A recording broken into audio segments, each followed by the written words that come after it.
आप अपना शुभ नाम बताएं। मेरा नाम एस सी पात्रे है और मैं संरचना एजुकेशन फाउंडेशन है उसका मैं चेयरमैन हूँ। जी, अब आप ये बताइए कि ये जो यहाँ पे आज दलित इकट्ठा हुए हैं, जो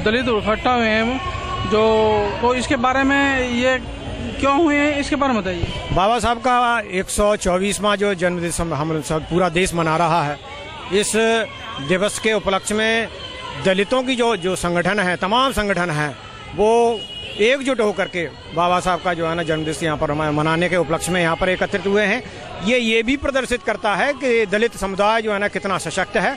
और बाबा साहब का जो संदेश थे कि जब तक आपकी सत्ता में भागीदारी नहीं होगी तब तक आपका अपना हक जो है ना वो नहीं मिलेगा। और मैं समझता हूँ कि ये उनका जो दिया हुआ जो संदेश है उसका मूर्त रूप में जो ये दिखाई दे रहा है हमें। अब आप हमें ये बताइए कि दलितों पर इतने अत्याचार हो रहे हैं, हर जगह अत्याचार हो रहे हैं, उसके बारे में आप क्या कहना चाहेंगे? दलितों के अत्याचार के लिए हमारे जो है ना ऐतिहासिक जो कुछ कारण हैं उसके उपलक्ष्य में मैं ये कहूँगा कि जो मनवादी जो व्यवस्था है, ब्राह्मणवादी जो व्यवस्था है, उसका ये जो दोष है। क्योंकि मनवादी व्यवस्था के अंतर्गत दलितों को निम्न श्रेणी पर रखा गया है और जो निम्न श्रेणी पर रखा गया है जो कि कभी भी ब्राह्मणवादी व्यवस्था ने दलितों को कभी भी स्वीकार नहीं किया है। इसका एक और मैं समझता हूं कि ये दुर्भाग्य इस समाज में आज पैदा हो रहा है दलितों के बीच में कि दलितों के अंतर्गत भी कुछ नव ब्राह्मणों का जो निर्माण हो रहा है और वो उभर करके आ रहे हैं। मैं समझता हूं कि ये बाबा साहब का जो संदेश है उससे थोड़े से ये विचलित हो रहे हैं, दूसरे रास्ते पर जा रहे हैं।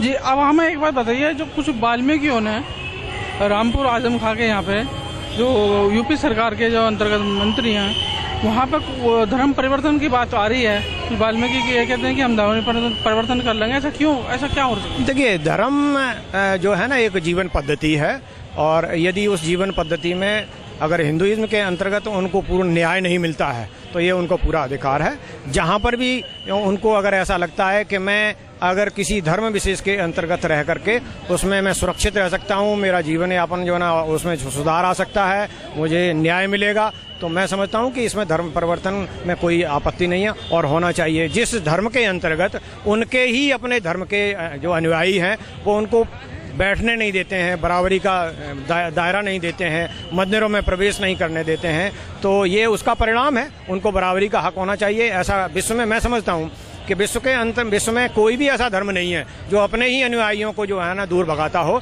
और भेदभाव करता हो।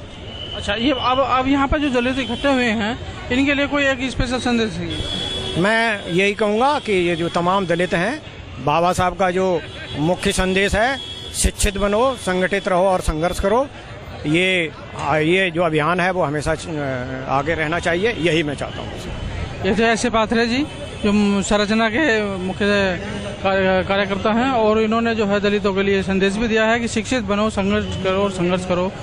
और कैमरामैन राजीव के साथ सतबीर सिंह, नवभारत समाचार, दिल्ली।